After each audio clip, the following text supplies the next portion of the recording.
ফাইনালে মাঠে নামার আগে ড্রেসিং রুমে এমন কি ঘটলো যে মেসি সতীর্থদের বললেন, এগুলো সব ভুলে যাও, চলো ছেলেরা শান্ত থাকো।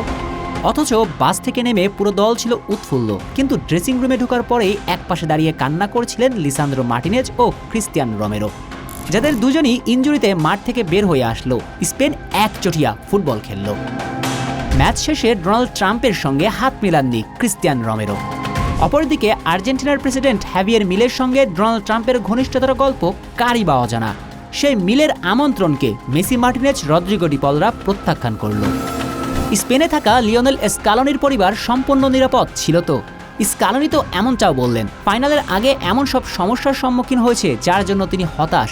কি ঘটেছিল ফাইনালের আগে? এত প্রশ্ন উঠছে। 2026 বিশ্বকাপের ফাইনাল তো অনেক প্রশ্নই রেখে গেল। পুরো ম্যাচ জুড়ে স্পেনের 21টা ফাউল, অথচ কি অবাক করা, একটা কার্ডও দেখেনি স্প্যানিশরা। মুদ্রার ওপারে আর্জেন্টিনার 25টা ফাউলে হলুদ কার্ড আসলো 3টি, সঙ্গে একটা লাল কার্ড। সেখানেই তো ম্যাচটা হেরে বসে লা আলবেসেলেস্তেরা।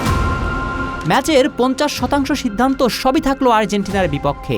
এনজো ফার্নান্দেজ প্রথম যে হলুদ কার্ডটা দেখেছেন সেটা রেফারির সঙ্গে কথা বলতে গিয়ে, সেখানে এনজোই ফাউলের শিকার হয়েছেন, এটার আবেদন করতে গিয়ে রেফারি তাকে দেখান হলুদ কার্ড।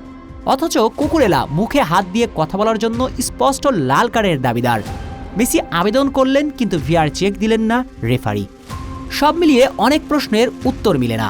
যদিও আর্জেন্টিনা দলের কোনো ফুটবলার বা কেউ এগুলো নিয়ে মুখ খুলেনি, তাই যতক্ষণ পর্যন্ত কেউ সরাসরি না বলছে রোমেরো কেন ডোনাল্ড ট্রাম্পের সঙ্গে হাত মিলাননি, তার ব্যাখ্যা রোমেরো যতক্ষণ না দিচ্ছেন ততক্ষণ পর্যন্ত সবটাই গুঞ্জন। এবং স্পেনকে যোগ্য দল হিসেবে বিশ্বকাপ জয়ের অভিনন্দন না জানানোর কোনো সুযোগ নেই।